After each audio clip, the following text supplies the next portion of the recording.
Hi guys, Penny Rose Journals. How you doing? Okie dokie. Still working on that scrap drawer. I decided today I would take all the pieces of paper that essentially are blank and just make some scrappy little notebooks out of them. Just to use up bulk amounts of larger scraps out of that drawer. So that's what we're going to do. I'm going to pick through the pile next to me and pull out anything that's sort of blank on both sides, including bits of brown paper and whatnot, and all the bits that I put aside the other day while I was collaging. And once we've got all of them out, I'm going to start making some little scrappy notebooks.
Everything that is too small to be made into a notebook is basically going back in that drawer at this point. And anything that's got printing or pattern that I don't want or anything on it. So that's all going back in the drawer for the moment. All I am doing is pulling out these larger pieces that are blank. But I need to get the rest of it off my desk because it's driving me bananas. This is just this huge pile of scrap just sitting here now. I will be going through it still. I'm not finished with it, but I was just wanting to get out sort of the major pieces that I could use today.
I've also pulled out just a few small pieces of scrapbooking paper that were in there, and just some of my spray ink page. I'm going to just use that to top my little notebooks with, so that I can staple through it and have something to glue to the page when it comes time to put one into a journal or fix one into a journal. Yeah, it's just a convenient way to finish off the tops of a little notepad, really, to make it look neat and tidy. So now I finally finished going through all those papers, it's time to start making these into about the same width. I'm not too fussed about it. I'm not going to make extra scraps just to make them the same width. Never going to happen. So yeah, they're just little raggy notebooks, and basically I'm going to tear all my papers to sort of the same size. I don't really mind if they're different lengths. Of course they can't be too long, they've got to go in a journal, but yeah, I'm going to make them into a couple of piles, and then I'll rearrange the piles over and over again until I'm happy with them, and we end up with a few little notepads.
Right, I have just selected 10 little pages, and now I'm just going to fold this little piece of scrapbook paper in half and tuck all of the papers inside on one end and put a couple of staples through it, and there we have it. Ta-da, a little notebook.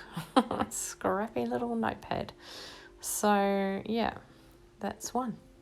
Few more to go, I think. But I'm going to use up all these scraps here today, and yeah, it'll be quite a sizable amount gone from the drawer, so I'm pretty happy with that.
that pretty much concludes the tearing up of papers.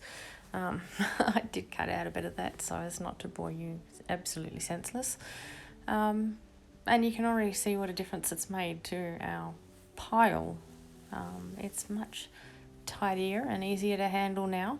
And yeah, once these are all finished and popped away, that will be a big pile of stuff out of that drawer. So it's really only the tiny bits that I'll have left. And, you know, I guess, like I say, there's some book pages and stuff in there that I couldn't use today. But yeah, I'm really pleased to get all this done. So now it's just a case of stacking it all up and stapling it as you have seen the rest. So yeah, nothing new here. Once I had finished stapling all these together, I was done. I was quite happy with it, but then I suddenly thought, what am I going to do with all the rest of the scraps in the drawer? And I thought, well, I could make some clusters. And then I went on to think, I already have some pre-made clusters. Maybe we should finish decorating these a little bit, so they're all just ready for journals. So that's what I did. I did not make clusters today. I pulled out all my pre-made clusters that are in a tackle box. And yeah, we decorated a few up. So let's move on to that, shall we?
There are obviously a lot of clusters in here. They're basically arranged by size. Yeah, there's some rather long ones, some mid ones, and some quite short ones, and that's basically the only arrangement there is going on in this box. Everything else is just sort of jammed in there together. So yeah, I'm basically just pulling out a few and sort of trying them on and seeing whether I like them. And after I've auditioned a few, we find one that we like and I stick it down. So yeah, that's essentially what's happening. Nothing, there's no real science to it. It's just whatever makes me happy in the moment. I also put all of my clusters in this box. These have been made over time, so they're not the same. They're made out of all different sort of scraps. Some have got material, some have got just paper.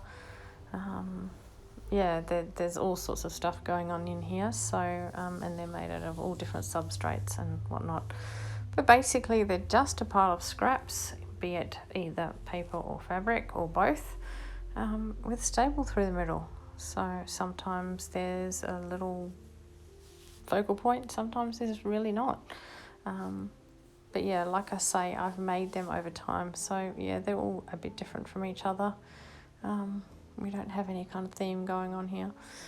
So yeah, it's just nice to have a variety to choose from, actually.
And here they are. These are all the ones that we have done today, and I think they're looking kind of cool.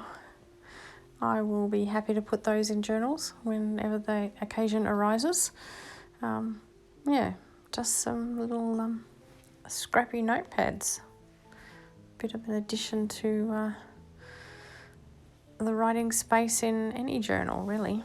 So, and they're all decorated just a little bit different, so I'm pretty sure I can find one that will suit whatever journal I'm looking for one for. So anyway, guys, I hope you enjoyed this little project. It was a quick and easy way to get rid of bulk amounts of scraps, and yeah, cute to boot. All right, guys, thanks for being here. I've enjoyed your company as always. I'll see you again next time. Bye.